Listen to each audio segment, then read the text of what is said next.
चलिए अब अपनी नींद को पूरी तरह से योग निद्रा के माध्यम से ध्यान में कैसे परिवर्तित करना है और ब्रह्मचर्य में सुबह जल्दी उठने की आदत कैसे लगानी है, इस विषय पर अगली कहानी की शुरुआत करते हैं। दोस्तों, कहते हैं जिन लोगों की नींद मृत्यु के समान शांत और स्थिर हो जाए, उन लोगों का हर सुबह एक नया जन्म होता है।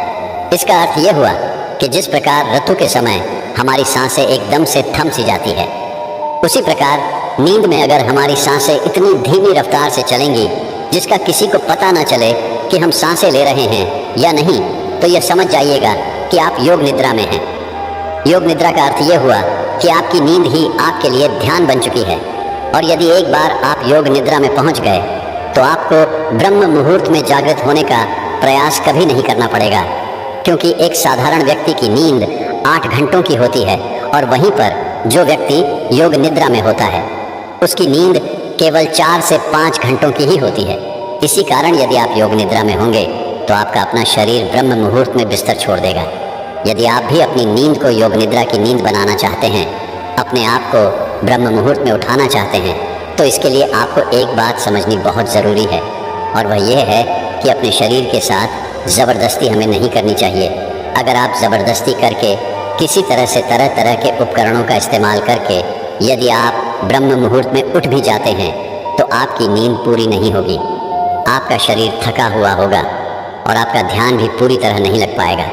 इसलिए यदि आप किसी तरह से ब्रह्म मुहूर्त में ज़बरदस्ती उठ भी जाते हैं तो आप ब्रह्म मुहूर्त की उस समय का, उस ऊर्जा का भरपूर उपयोग नहीं कर पाएंगे।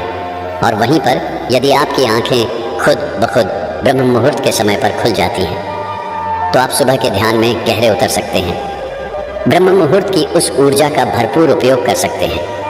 लेकिन वहीं पर यदि हम ज़बरदस्ती करके किसी तरह से ब्रह्म मुहूर्त में उठ भी जाते हैं तो इसका अर्थ यह है कि हमने अपने शरीर को तनाव दिया है, ज़बरदस्ती हमने उसे उठाया है, जिस कारण हमारा पूरा दिन तनाव में ही बीतेगा।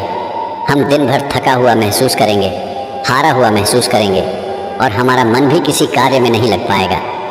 यदि आप वास्तव में ब्रह्म मुहूर्त में उठना चाहते हैं तो इसकी तैयारी आपको पिछली रात को ही करनी होगी। जैसे कि मान लीजिए आप रोज़ रात को 8 बजे तक खाना खा लेते हैं, तो उसके बाद 9 बजे तक आप सोने की तैयारी कर लीजिए। आपको यह समय निश्चित रखना होगा। नियमित तौर पर आपको हर रोज़ 9 बजे ही सोना होगा। 9 बजे आपको अपने बिस्तर पर पहुंच जाना है, शांत होकर स्थिर होकर सो जाना है। और एक बात और याद है, जब आप इस अवस्था में होंगे तब आपके मन में किसी प्रकार के कोई विचार नहीं होने चाहिए, जैसे कि आज मैंने यह काम नहीं किया, आज मैंने वह काम नहीं किया। यदि मैंने इस कार्य को आज कर लिया होता तो कल मेरे ऊपर इतना दबाव ना होता। आपके दिन भर के सारे काम दिन भर में छूट जाने चाहिए। यदि आप व्यापार करते हैं तो आपके व्यापार के सारे काम वहीं रह जाने चाहिए।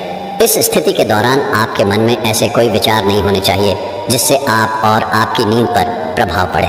फिर चाहे वह कार्य आपके लिए कितना भी ज़रूरी क्यों ना हो, फिर चाहे वह विचार ही आपके लिए कितना भी ज़रूरी क्यों ना हो, क्योंकि एक अच्छी नींद देना अति आवश्यक होता है, जिससे हमारा शरीर ऊर्जावान बना रहता है, ताकतवर बना रहता है। गहरी नींद के मुकाबले और कोई काम ज़रूरी नहीं होता, क्योंकि अत्यधिक धनी से धनी लोग भी धन तो बड़ी सरलता से कमा लेते हैं, लेकिन वह उसे अपने लिए रातों की नींद नहीं खरीद सकते। और यदि मान लीजिए आपने 9 बजे का समय तय कर लिया है, क्या आपको ठीक इसी समय पर सोना है, तो इसके लिए आपको करीबन 2 घंटे पहले से ही इसकी तैयारी शुरू कर देनी चाहिए। यदि आप ऐसा सोचते हैं कि मैंने 9 बजे ही भोजन कर लिया और 9 बजे ही मैं बिस्तर पर चला जाता हूँ और उसके बाद मुझे गहरी नींद आ जाएगी, तो ये आपका वहम है। क्योंकि यदि आप सच कुछ योग निद्रा का आनंद लेना चाहते हैं, इसे अपने जीवन में उतारना चाहते हैं, तो आपको करीबन 2 घंटे पहले से इसकी तैयारियां शुरू कर देनी चाहिए। इसके लिए आप जितना जल्दी भोजन कर लेंगे उतना अच्छा है। मान लीजिए कि आप 9 बजे सोना चाहते हैं तो आप करीबन 7 बजे भोजन कर लें, जिससे आपको आपके खाने को पचाने के लिए थोड़ा समय मिल पाएगा। लेकिन क्या आपने कभी यह देखा है कि जैसे ही हम खाना खाते हैं उसके कुछ देर बाद ही हमें नींद आने लगती है? ऐसा इसलिए होता है क्योंकि हमारा शरीर उस खाने को पचाने के लिए अपनी पूरी ऊर्जा लगाने के लिए तैयार हो जाता है, और ऐसे समय पर हम थकावट महसूस करते हैं और हमें नींद आने लगती है। और ऐसे समय पर हमारे शरीर को अत्यधिक आराम की आवश्यकता भी होती है, और जब हम सो जाते हैं तो नींद में हमारा शरीर यूं ही काम करता रहता है। वह उस खाने को पचाने में जुटा रहता है जो हम सोने से पहले खाकर सोए होते हैं। इसीलिए आप रात्रि का भोजन जितनी जल्दी कर लेंगे उतनी ही जल्दी आपका भोजन पच जाएगा और आप एक गहरी नींद ले सकेंगे। आयुर्वेद के हिसाब से हमें रात्रि का भोजन सूरज के ढल जाने के पहले करना चाहिए और आयुर्वेद में यह भी कहा गया है कि रात्रि का भोजन जितना हल्का होगा उतना ही हमारा शरीर ऊर्जावान होगा, उतनी ही जल्दी हमारा शरीर उसे पचाने में सक्षम होगा। इसलिए हमेशा कोशिश करें कि रात्रि में हमेशा हल्का भोजन करें। लेकिन आजकल हम में से अधिकांश लोग तरह तरह के तरल पदार्थों का इस्तेमाल करते हैं, तरह तरह के तेलों का इस्तेमाल करते हैं ताकि वो अपने खाने को और भी ज़्यादा स्वादिष्ट बना सकें। लेकिन इससे हमारे खाने को पकाने में और भी ज़्यादा समय लगता है और जिस भोजन को पकाने में जितना ज़्यादा समय लगता है वह भोजन उतना ही ज़्यादा पचने में भी समय लेता है। और इसी के विपरीत जिस भोजन को पकाने में कम समय लगता है वह भोजन उतना ही हल्का होता है और हमारे शरीर के लिए उतना ही ऊर्जावान भी होता है। हमारा शरीर इस भोजन को बड़ी आसानी से पचा लेता है और हमारे शरीर को भरपूर ऊर्जा जल्द से जल्द प्रदान कर पाता है। अगर हम कुछ उदाहरण लें तो आपने देखा होगा आटे की रोटी बनाने में हमें थोड़ा समय लगता है और जब हम इसका सेवन करते हैं तो इससे हमारा शरीर पचाने में भी भरपूर ऊर्जा का इस्तेमाल करता है।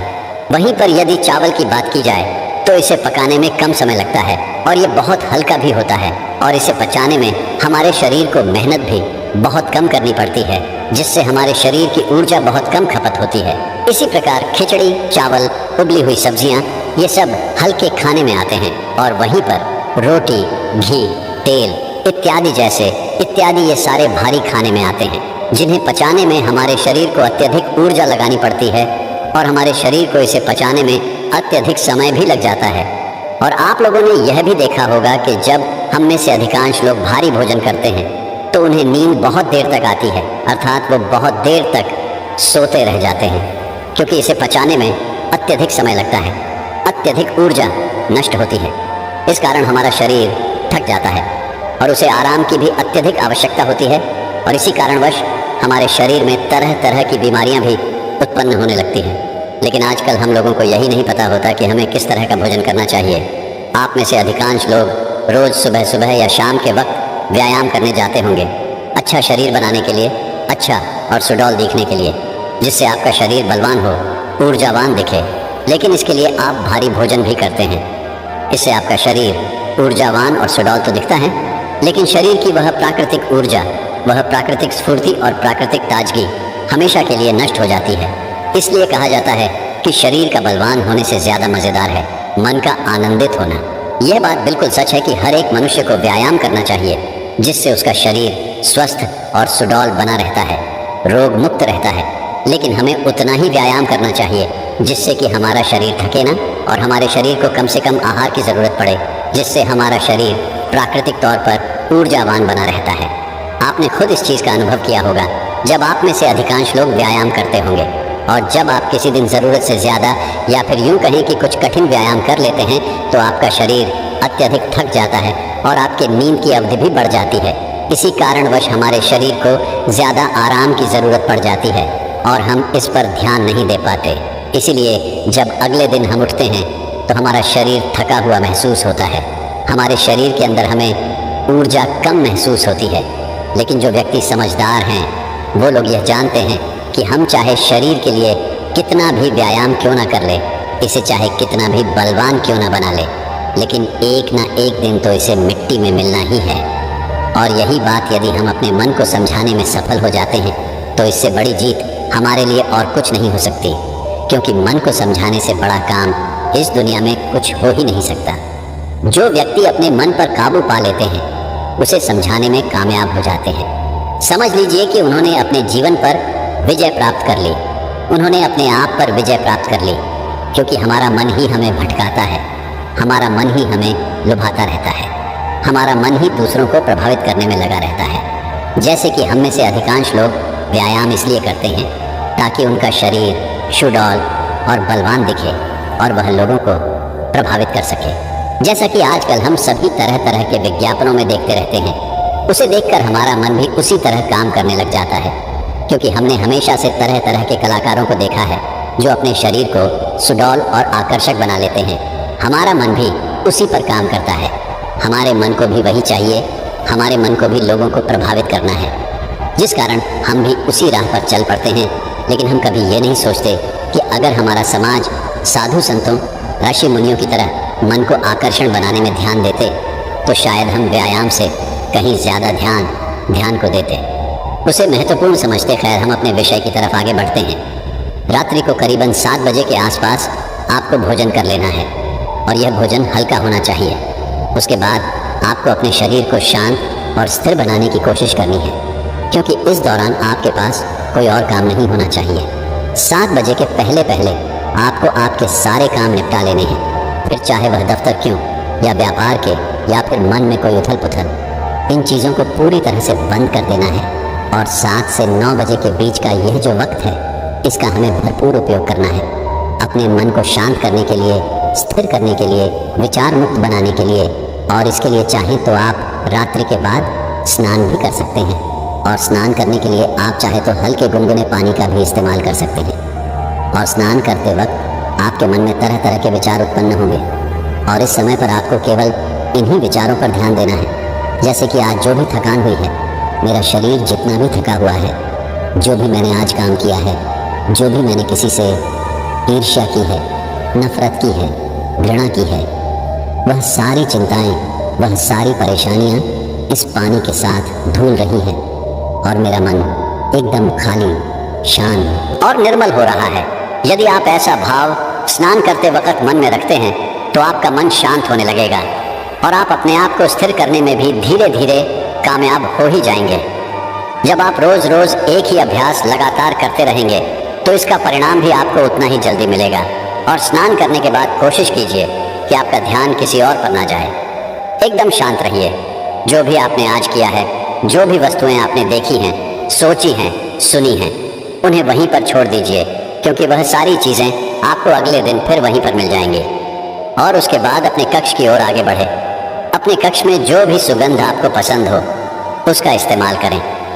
हो सकता है या कोई धूप बत्ती हो या फिर कोई परफ्यूम, आप इसका इस्तेमाल कर सकते हैं। उसके बाद अपने कमरे की रोशनी को धीमा कर दीजिए और मन को शांत करने के लिए, स्थिर करने के लिए कोई शांत संगीत लगाकर उसे ध्यानपूर्वक सुन सकते हैं।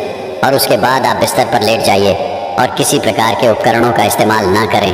बस सोते वक्त अपने मन में अपने आप से कहिए कि मुझे ब्रह्म मुहूर्त में उठना है, और इसे आपको बड़े ही ध्यानपूर्वक कहना है। आपका पूरा ध्यान केवल इन्हीं शब्दों पर होना चाहिए। यदि आप सुबह 4 बजे उठना चाहते हैं तो आप कह सकते हैं कि मुझे कल सुबह 4 बजे उठना है। हे प्रभु, मेरी इसमें मदद कीजिएगा, मुझे अगली सुबह 4 बजे उठा दीजिएगा, क्योंकि आप ही इस सृष्टि के कर्ता धर्ता है। इसलिए मैं आपके भरोसे एक गहरी नींद लेने जा रहा हूँ और मुझे पूरी उम्मीद है कि आप मुझे कल सुबह 4 बजे अवश्य जगा देंगे। अपने मन में यह भाव बनाए रखें और इसी भाव के साथ आप गहरी नींद में चले जाएं। आपको ऐसा पूरे 21 दिनों तक करना होगा। उसके बाद आप खुद ही एहसास कर पाएंगे कि जब आप नींद में थे तब भी आपको आपके आसपास क्या हो रहा है। इन सब का ज्ञान था। आप नींद में भी जगे हुए थे और अब आपका जागरण पूर्ण हुआ और अब आप योग निद्रा में प्रविष्ट हो चुके हैं। आप यह भी एहसास कर पाएंगे कि जिस नींद को पूरा होने में 8 से 10 घंटे लगा करते थे, और उसके बाद भी जब हम अगली सुबह उठते हैं तो हमारा शरीर थका हुआ और बीमार सा महसूस होता था, अब वही नींद केवल 4 से 5 घंटों के अंदर पूर्ण हो जा रही है। और आपके शरीर में भी एक अलग ऊर्जा है, अलग शक्ति है। आपका मन भी स्फूर्ति से भरा हुआ है और आपका मन भी सभी कार्यों में बड़ी सरलता से और सहजता से लगने लगा है। और ऐसा इसलिए हो पाता है क्योंकि ये नींद आपकी वास्तविक नींद है। पहली जो नींद आप सो रहे थे उसमें आपके मन में तरह तरह के विचार रहते थे, तरह तरह के आपको सपने दिखाई पड़ते थे। आपका मन, आपका मस्तिष्क पूरी रात्रि भर काम करता रहता था।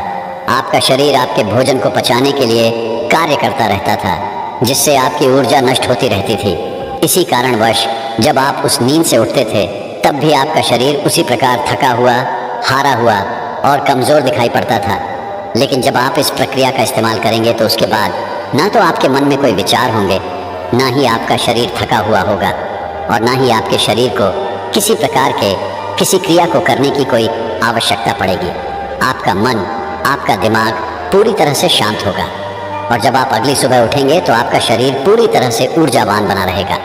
आप किसी भी कार्य को पूरे मन और लगन के साथ पूरा करेंगे। ना ही आपको आलस्य आएगा और ना ही आप थकेंगे और ना ही आपको पूरे दिन पर किसी प्रकार का कोई तनाव महसूस होगा। आपका पूरा दिन तरोताजी से भरा हुआ रहेगा। आपके लिए एक नए दिन की शुरुआत होगी। आप हर काम में आनंद लेंगे। योग निद्रा में पहुंचने के बाद आपका ध्यान करना भी अत्यधिक सरल हो जाता है। आप बहुत जल्दी ही गहरे ध्यान में उतर जाते हैं। रात को योग निद्रा लेने के बाद ब्रह्म मुहूर्त में किया गया ध्यान सबसे लाभकारी होता है। इसलिए जब भी आप योग निद्रा से उठें तो कोशिश कीजिएगा कि कम से कम 1 घंटा आप ध्यान के लिए अवश्य निकालें।